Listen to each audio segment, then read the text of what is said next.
Welcome to every one of you. The history book is moving on.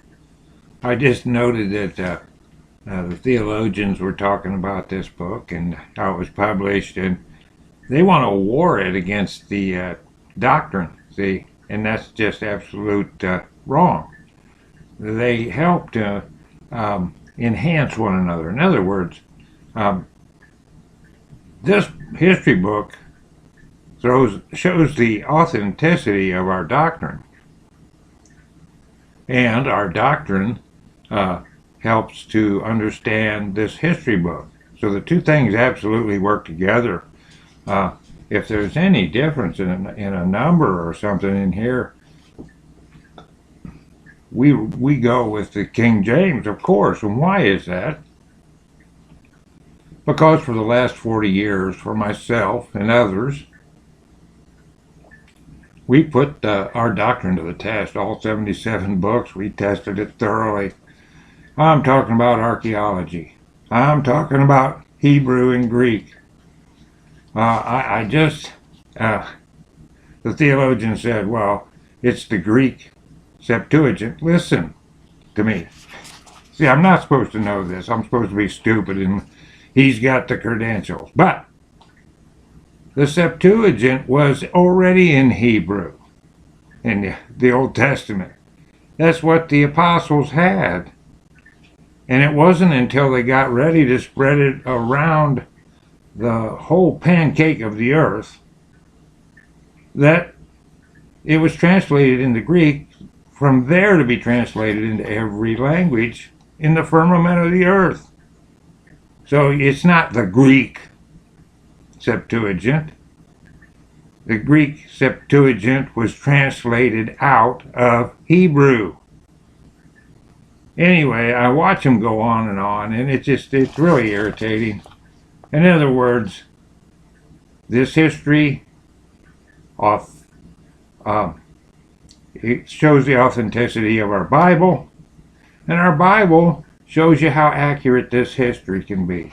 Okay? The two things work together, and they fill in the blanks for each other. Okay, case closed. All right, theologians try to destroy the Bible. They just do.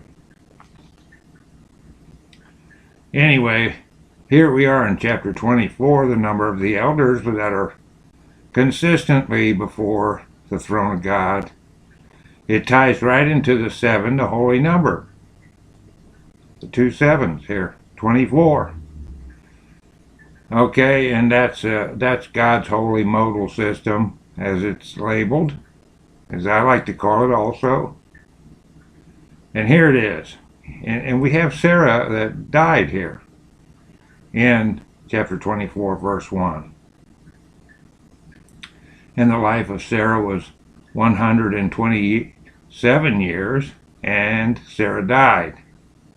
And Abram rose up from before his dead to seek a burial place to bury his wife Sarah. And he went and spoke to the children of Heth, the inhabitants of the land, saying, I am a stranger and a sojourner with you in your land. Give me a possession of a burial place in your land, that I may bury my dead from before me. And the children of Heth said unto Abraham, Behold, the land is before thee. In the choice of our sepulchres bury thy dead, for no man shall withhold thee from burying thy dead. And Abraham said unto them, If you are agreeable to this, go and entreat for me to Ephron, the son of Zochar, requesting that he may give me the cave of Machpelah, which is in the end of his field, and I will purchase it of him for whatsoever he desire for it. And Ephron dwelt among the children of Heth, and they went and called for him. And he came before Abraham, and Ephron said unto Abraham, Behold, all thou requirest, thou servant will do. And Abraham said, No, but I will buy the cave and the field which thou hast for value, in order that it may be a possession of a burial place forever. And Ephron answered and said, Behold, the field and the cave are before thee. Give whatsoever thou desirest. And Abraham said, Only at full value will I buy it from thy hand, and from the hands of those that go in the gate of thy city, and from the hand of thy seed forever. 7. And Ephron and all his brethren heard this, and Abraham weighed to Ephron 400 shekels of silver in the hands of Ephron, in the hands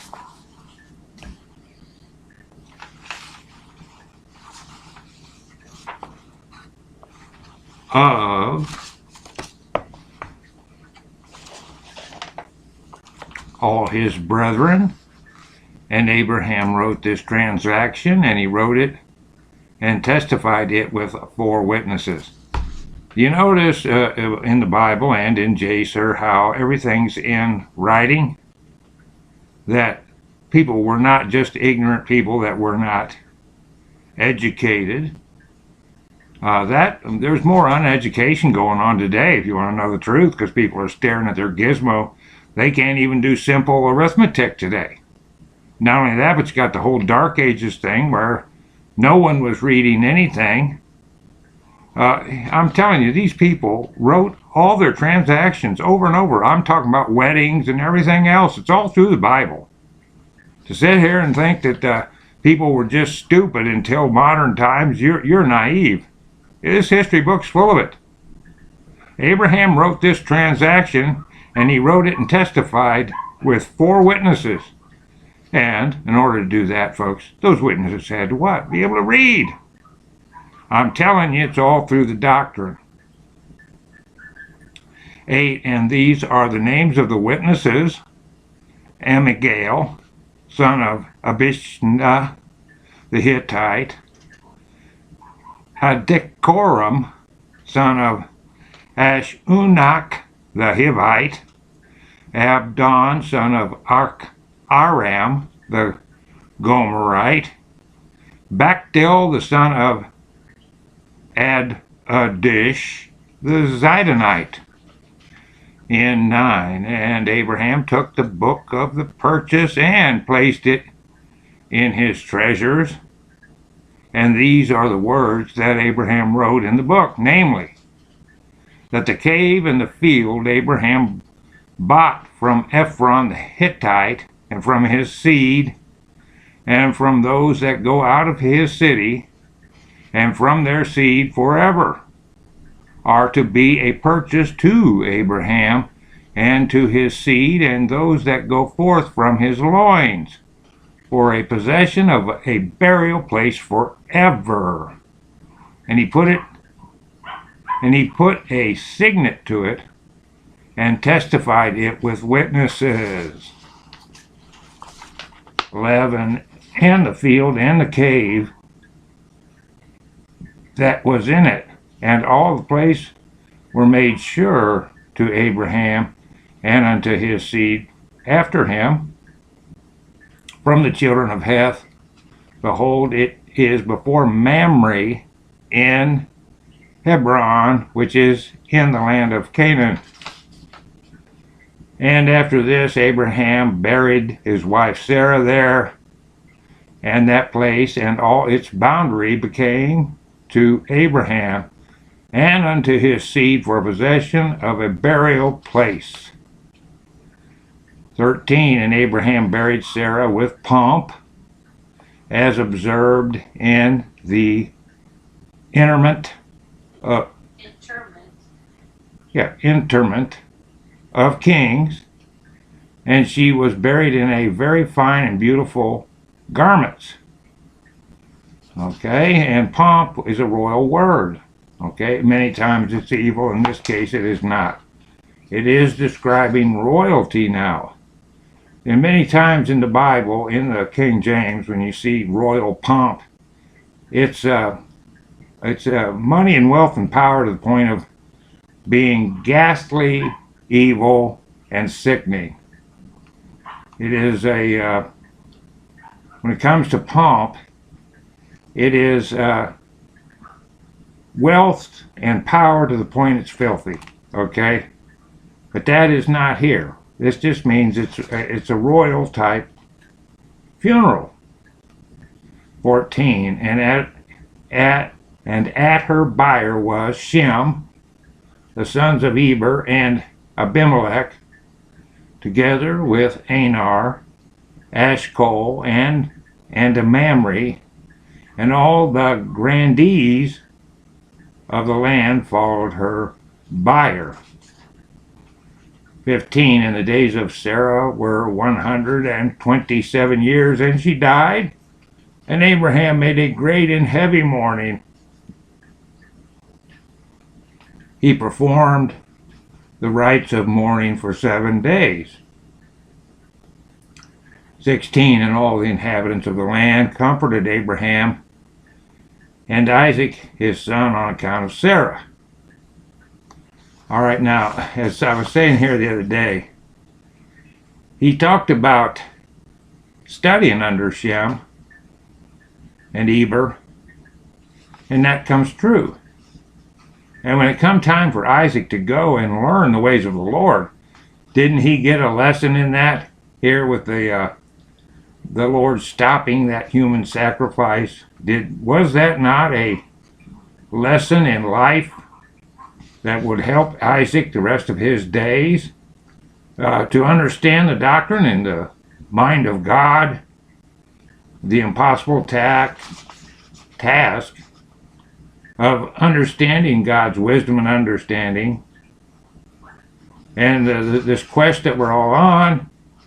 And here he fulfills the word that Abraham spoke to her, to Sarah. And Isaac is studying with Shem. Okay, and 17, and when the days of their mourning passed by, Abraham sent away his son Isaac, and he went to the house of Shem and Eber to learn the ways of the Lord and his instructions. And Abraham remained there 3 years. Now you see what I mean. This is where he told Sarah that they were going, and they got here. In the meantime, though, they had this heavy-duty battle with Satan. They saw Satan's ways, and they saw the Lord's ways also. They saw the Father, Son, and the Holy Ghost's ways. Did they not learn that life lesson and write it in the doctrine for us? Okay, so there's the benefit to all that. Now here in 18, Isaac returned to Beersheba. That's the place of the well, folks. At that time, Abraham rose up with all his servants, and they went and returned homeward to Beersheba. And Abraham and all his servants remained in Beersheba. And here we go with old Abimelech, who seemed to grow, a Philistine that seemed to, I don't know, did he ever completely get rid of Dagon? I don't know.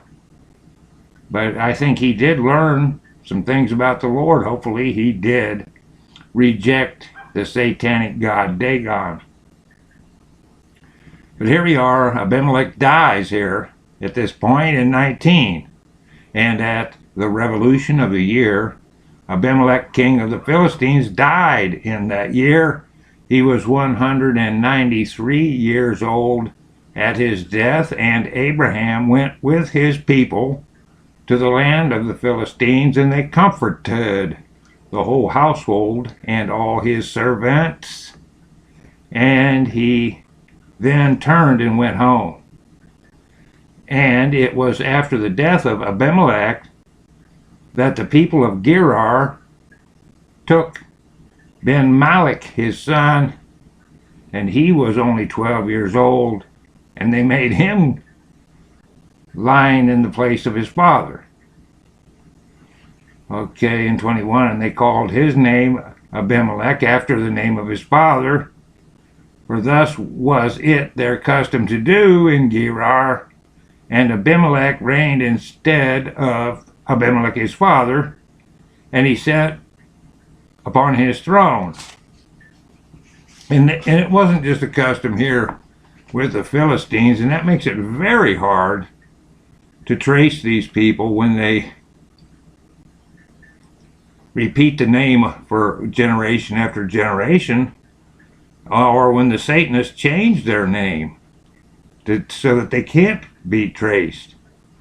And this is a custom that continues to muddy the water as we try to look back at histories.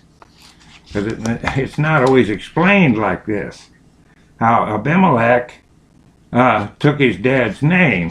Okay, so if one of us is looking at archaeology and we see, like say, a stone obelisk, and there is Abimelech, well, which Abimelech is it? To give us the time period, you see how this can muddy the water here. But it is definitely a custom, not just with the Philistines. Sometimes it's done in honor of the other dad or granddad.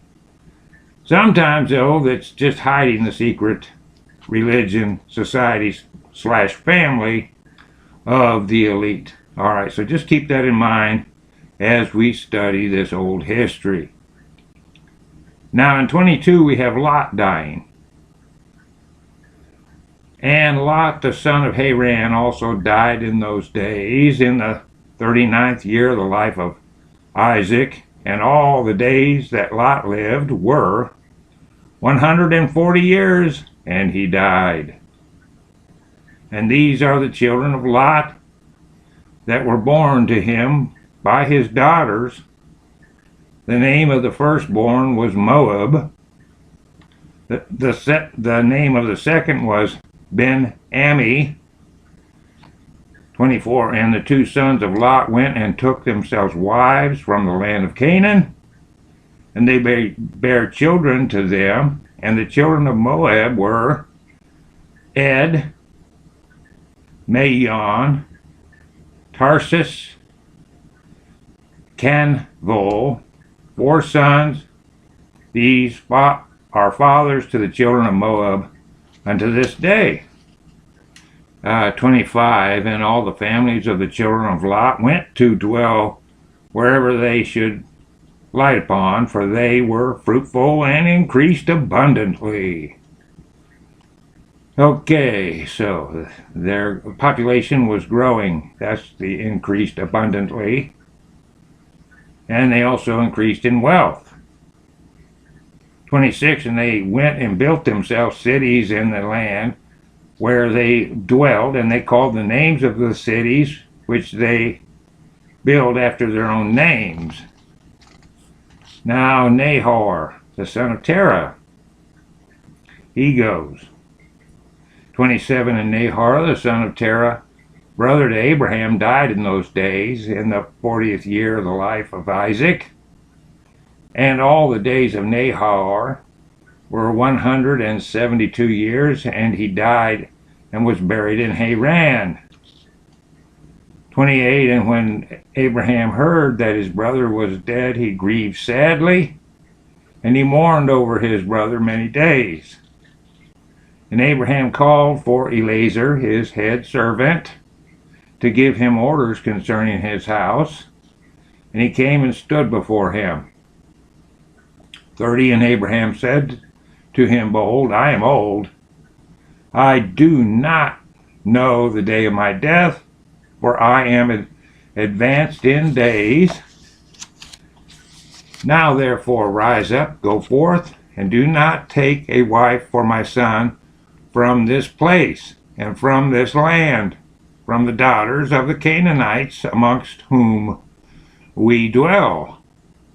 And 31. But go to my land and to my birthplace, and take from thence a wife for my son, and the Lord God of heaven and earth, who took me from my father's house, and brought me to this place, and said unto me, To thy seed will I give this land for an inheritance forever.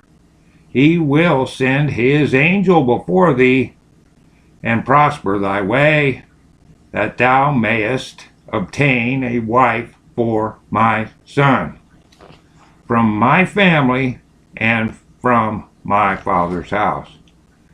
Again, one of the reasons for this is the fallen angel DNA tampering. You just can't deny it. It is throughout every mythology under the sun. Okay? And that's the reason why God taught them this, to go ahead and get wives that were not from the tainted bloodlines. Okay? And that's one reason why he is so fervent about this endeavor. Okay, in 32, and the servant answered his master Abraham and said, Behold, I go to thy birthplace and to thy father's house, and take a wife for thy son from there. But if the woman be not willing to follow me to this land, shall I take thy son back to the land of thy birthplace? 33, and Abraham said unto him, Take heed that thou bring not my son hither again. For the Lord before whom I have walked, he will send his angel before thee and prosper thy way. Okay, take heed. That means be careful, because the Lord's not going to put up with any, what do I want to call it, monkey business over this bloodline here. I'm telling you that. 34, and Eliezer did as Abraham ordered him, and Eliezer swore unto Abraham his master upon this matter. And Eliezer rose up and took 10 camels of the camels of his master, and 10 men from his master's servants with him. And they rose up and went to Haran, the city of Abraham and Nahor, in order to fetch a wife for Isaac the son of Abraham. And whilst they were gone, Abraham sent to the house of Shem and Eber, and they brought from thence his son Isaac. And Isaac came home to his father's house to Beersheba, whilst Eliezer and his men came to Haran. And they stopped in the city by the watering place. And he made his camels to kneel down by the water, and they remained there. 36, Eliezer, Abraham's servant, prayed and said, O God of Abraham, my master, send me, I pray thee, good speed this day, and show kindness unto my master, that thou shalt appoint this day a wife for my master's son from his family. 37, and the Lord hearkened to the voice of Eliezer for the sake of his servant Abraham, and he happened to meet with the daughter of Bethuel, the son of Milcah, the wife of Nahor, brother to Abraham, and Eliezer came to her house.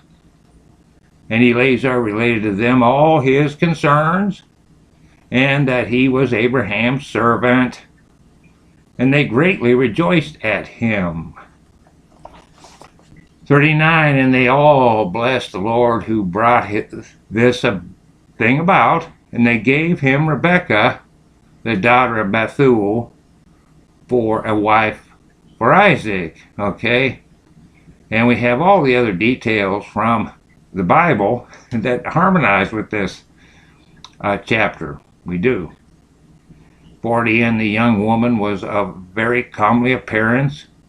She was a virgin, and Rebekah was 10 years old in those days. And Bethuel and Laban and his children made a feast on that night. And Eliezer and his men came and ate and drank and rejoiced there on that night.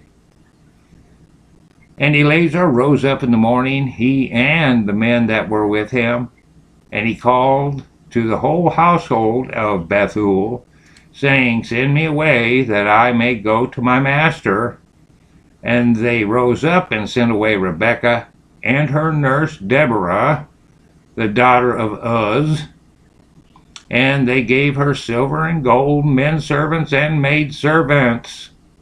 And they blessed her, and they sent Eleazar away with his men, and the servants took Rebekah.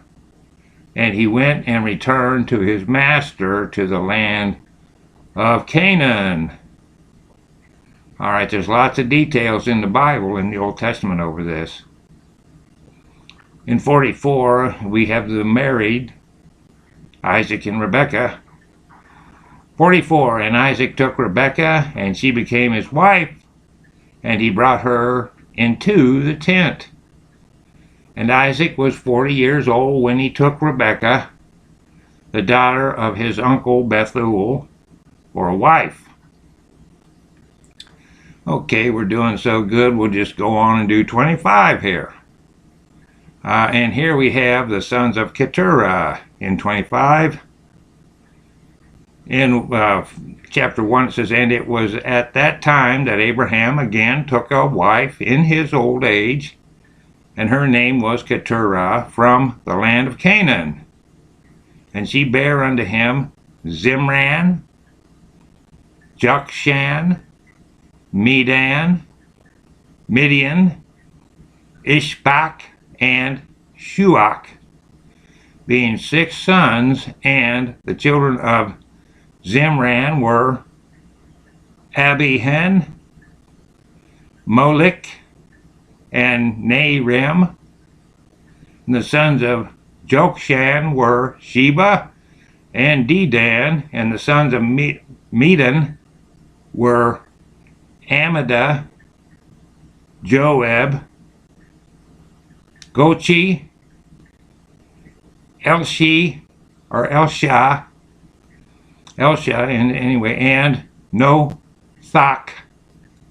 And the sons of Midian were Ephra, Epher, Chanok, Adah, and Eldah.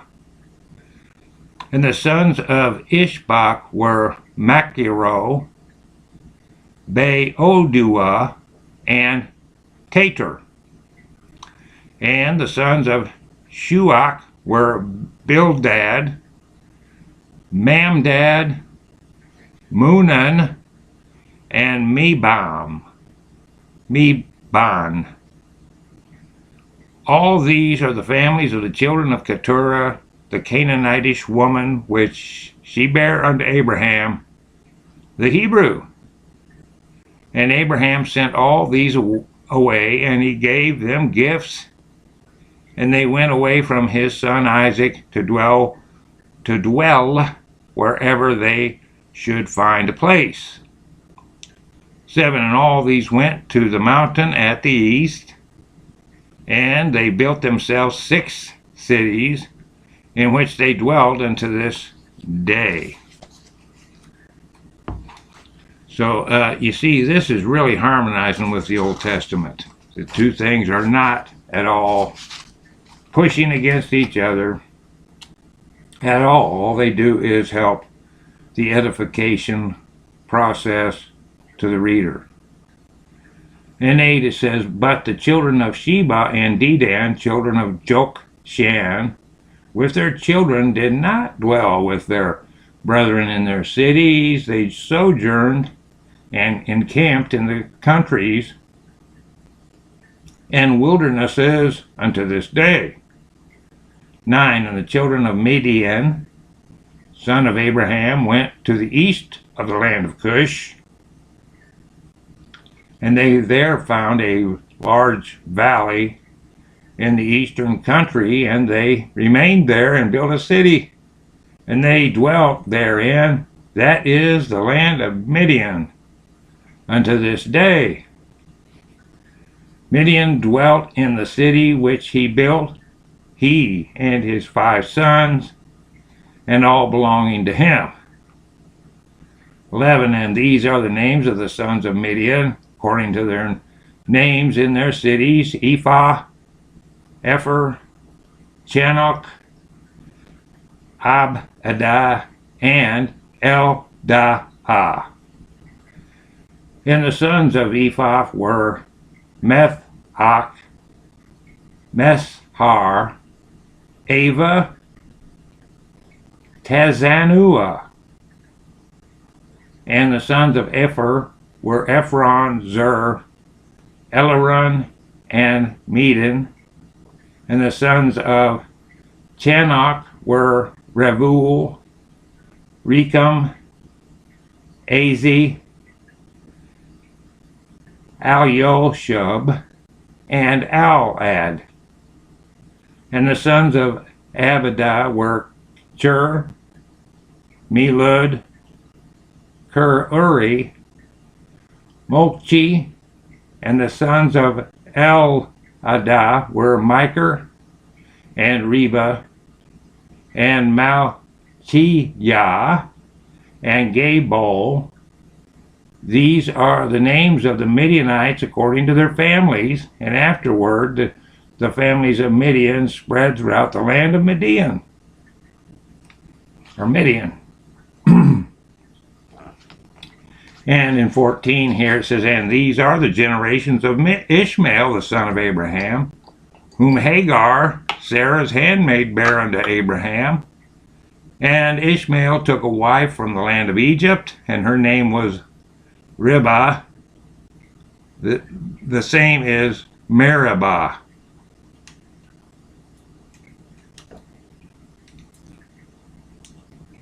Okay, and Meribah, that is really Egyptian because Merah is a sacred goddess. And Ba is short for Baal. Okay, and somebody brought that up the other day as we were reading this.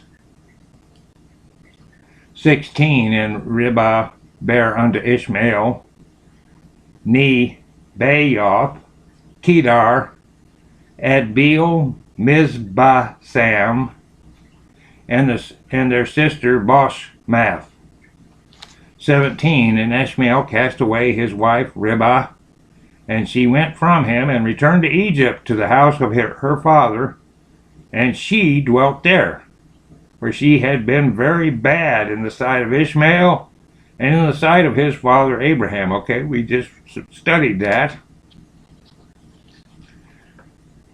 18, and Ishmael afterward took a wife from the land of Canaan, and her name was Malchuth, and she bare unto him Nishma, Duma, Mesa, Chadad, Tema, Yetur, Naphish, and Kedema. 19, and these are the sons of Ishmael, and these are their names, being 12 princes according to their nations. And the families of Ishmael afterwards spread forth. And Ishmael took his children and all the property that he had gained, together with the souls of his household, and all belonging to him, and they went to dwell where they should find a place. Okay, in 20, and they went and dwelt near the wilderness of Paran, and their dwelling was from Havilah unto Shur, that is before Egypt, as thou comest toward Assyria. And Ishmael and his sons dwelt in the land, and they had children born to them, and they were fruitful and increased abundantly.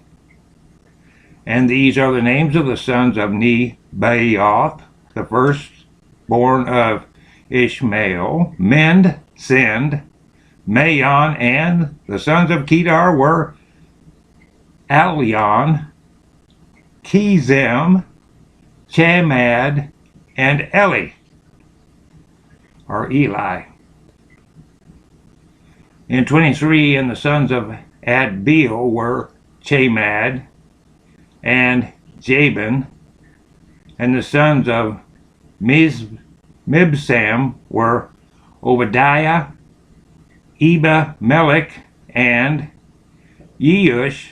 These are the families of the children of Ribah, wife of Ishmael. 24. And the sons of Mishma, the son of Ishmael, were Shamu, Zechayon, and Obed. And the sons of Duma were Kezed, Eli, Machmad, and Amid. 25. And the sons of Mesa were Melon, Mula, and Ebedadon. And the sons of Chadad were Azar, Menzar, Ebed Melech, and the son of Tema were Sir, Sadon, and Yakol. 26. And the sons of Yeter were Merith, Yaish, Alio, and Pachoth. And the sons of Naphish were Ebed Tamid, Abi Yahash, and Mur. And the sons of Kedma were Caleb, Takti, and Omer. These are the children of Malchuth, the wife of Ishmael, according to their families. 27. All these are the families of Ishmael according to their generations, and they dwelt in those lands wherein they had built themselves cities unto this day. Last verse of the podcast here. It says